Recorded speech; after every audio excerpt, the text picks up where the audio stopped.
pense que pour répondre à cette question, il faut prendre en compte deux facteurs qui se croisent depuis un certain nombre d'années. C'est que d'une part, on a un mouvement accéléré de globalisation et de décentralisation de la R&D des multinationales.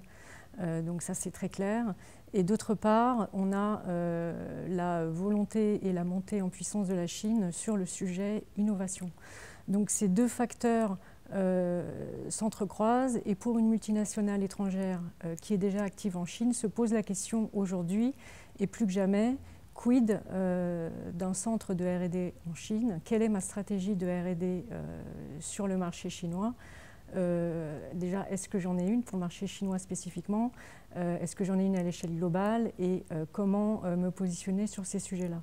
Donc on est sur une problématique qui n'est pas forcément simple pour une multinationale, pour une grande entreprise, dans le sens où toute la politique d'innovation endogène qui est promue par la Chine implique un risque potentiel, en tout cas vu du côté des entreprises étrangères, de protectionnisme, et notamment pour tout ce qui concerne le procurement, donc les marchés publics.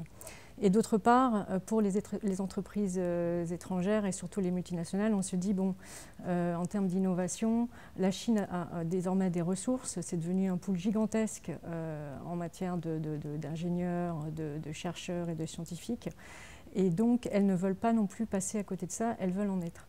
Donc, on est dans cette espèce d'ambivalence qui nécessite de la part des entreprises étrangères, surtout les multinationales, qui pour bon nombre d'entre elles, ont de véritables stratégies globales de R&D.